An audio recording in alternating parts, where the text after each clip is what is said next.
آپ کو رکوع میں زیادہ نہیں جھکنا ہے، سجدہ آپ کو سمٹ کر کرنا ہے اور ہاتھ آپ کو یہاں باندھنا ہے، بس اتنا ہی فرق ہے۔ السلام علیکم ورحمۃ اللہ وبرکاتہ۔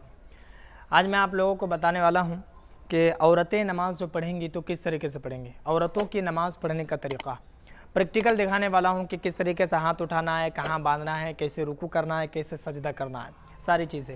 کیونکہ میں نے جب وضو کرنے کا طریقہ، نماز پڑھنے کا طریقہ جو مرد حضرات کے لیے میں نے اپلوڈ کی تھی، بہت سارے بہنیں ہماری ایسی ہیں جنہوں نے کمنٹ کیا تھا کہ حضرت آپ بتائیں کہ عورتیں نماز کس طریقے سے پڑھیں گے، تو ایک ایک کر کے میں ساری چیزیں دکھا رہا ہوں۔ آپ سب سے پہلے تو جس نماز کو پڑھیں گے اس نماز کی نیت کر لیں گے۔ یہاں اس بات کو آپ جان لیں کہ نیت دل کے ارادے کو کہتے ہیں، اگر آپ زبان سے نہیں کہہ سکتے ہیں تو کوئی بات نہیں۔ سب سے پہلے تو آپ دوپٹہ وغیرہ اچھے سے اوڑھ لیں گے۔ میں نے دوپٹہ ابھی یہ کوئی چادر وغیرہ تو پاس میں ہے نہیں ورنہ میں دکھاتا، لیکن بہرکیف جس طریقے سے آپ دوپٹہ اوڑھتے ہیں آپ اسی طریقے سے اوڑھ لیں گے، یعنی کہ سر کے ایک بھی بال آپ کو نظر نہیں آنے چاہیے، ٹھیک ہے۔ جس طریقے سے میں نے ٹوپی لگایا ہے اور اس طریقے سے آپ باندھ لیں گے، بالکل اس طریقے سے، ٹھیک ہے۔ باندھنے کے بعد سب سے پہلے آپ ہاتھ اٹھائیں گے۔ مرد جو ہاتھ اٹھاتے ہیں وہ بالکل یہاں تک اٹھاتے ہیں، لیکن عورتوں کو یہاں تک نہیں اٹھانا ہے، بلکہ عورتیں جو ہاتھ اٹھائیں گی بس موڈھے تک اٹھائیں گی۔ اس کو موڈھے بھی کہتے ہیں لوگ اور کندھا بھی اسی کو کہا جاتا ہے۔ تو آپ دونوں ہاتھ کی ہتھیلی قبلہ رو ہونی چاہیے اور اس طریقے سے موڈھے تک اٹھانا ہے، اللہ اکبر بول کر آپ کو یہاں باندھنا ہے۔ مرد حضرات یہاں باندھتے ہیں اور عورتوں کو یہاں باندھنا چاہیے، سینے کے اوپر باندھیں گے۔ مرد حضرات کا کیا ہے کہ وہ اس طریقے سے پکڑ لیں گے ہتھیلی کو، لیکن عورتوں کو اس طریقے سے پکڑنا نہیں ہے، بلکہ بائیں ہاتھ یہاں رکھیں گی اور دائیں ہاتھ، یہ والا دایاں ہاتھ ہے میرا، اس طریقے سے رکھ دیں گے، اس طریقے سے، ٹھیک ہے۔ رکھنے کے بعد آپ کو سب سے پہلے ثنا پڑھنا ہے، سبحانک اللہم وبحمدک وتبارک اسمک وتعالی جدک ولا الہ غیرک۔ آپ کی جو نگاہ ہوگی وہ سجدے کی جگہ پر ہوگی، جہاں پر سجدہ آپ کریں گی، ٹھیک ہے۔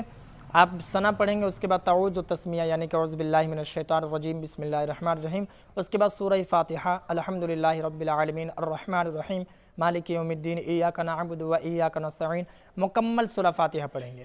اس کے بعد جو سورہ آپ کو یاد ہو، مثال کے طور پر الم تر کیف فعل ربک باصحاب الفیل الم یجعل کیدہم فی تضلیل، اس کو مکمل پڑھیں، یا جو سورہ آپ کو پڑھنا ہے، جو سورہ آپ کو یاد ہو وہ آپ پڑھ لیں۔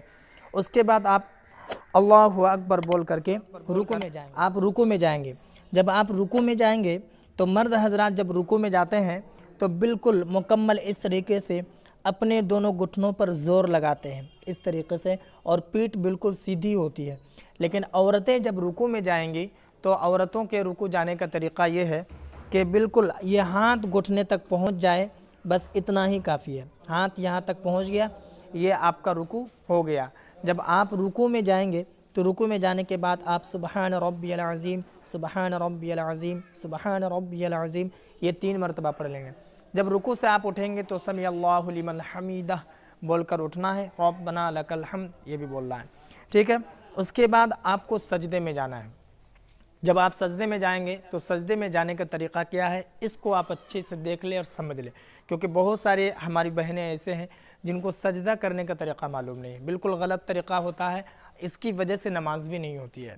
تو سب سے پہلے جب آپ سجدے میں جائیں گے، اٹھ گئے، کھڑے ہو گئے، اس کے بعد اللہ اکبر بول کر آپ جب سجدے میں جائیں گے تو سجدے میں جانے کے بعد مرد حضرات کیا ہے کہ ایسے ہی سجدہ کرتے ہیں، ٹھیک ہے، لیکن آپ کو ایسے سجدہ نہیں کرنا ہے۔ لیکن عورتیں جب سجدہ کریں گی تو یہ دونوں پاؤں پہلے بچھا دیں گی، اس طریقے سے، ابھی سجدہ کیا نہیں ہے، یہ دونوں پاؤں، یہ دایاں پاؤں، یہ بایاں پاؤں، دونوں اس طرف آ گیا۔ اس کے بعد جب سجدہ کریں پہلے آپ کو دونوں ہاتھ رکھنے ہیں اس طریقے سے، اس کے بعد آپ کو یہ دونوں ہاتھ کے جو کوہنی ہے دونوں کو اس طریقے سے رکھ دینا ہے، ٹھیک ہے۔ مکمل ہاتھ رکھ دینے کے بعد آپ کو ناک سٹانا ہے، پھر پیشانی، یہ سجدہ عورتوں کا طریقہ ہے۔ آپ اس کے بعد سبحان ربی الاعلی، سبحان ربی الاعلی، سبحان ربی الاعلی، یہ 3 مرتبہ ہو گئے، اللہ اکبر بول کر آپ اٹھ جائیں گے اس طریقے سے، یہ دونوں پاؤں اسی طریقے سے رہیں گے، اٹھ جانا ہے۔ اس کے بعد پھر سے آپ اللہ اکبر بول کر کے سجدے میں جائیں گے سمٹ کر، ٹھیک ہے۔ 2 سجدے جب ہو جائیں گے تو اٹھیں گے، اللہ اکبر بول کر جب کھڑے ہوں گے آپ تو آپ کو اس طریقے سے کھڑا ہونا، سب سے پہلے دونوں ہاتھ یہاں رکھیں گے، اس کے بعد آپ کو اس طریقے سے گھٹنے پر ہی زور لگائیں گے اور اس طریقے سے آپ کھڑے ہو جائیں گے۔ کھڑے ہونے کے بعد پھر آپ کو دونوں ہاتھ یہاں پر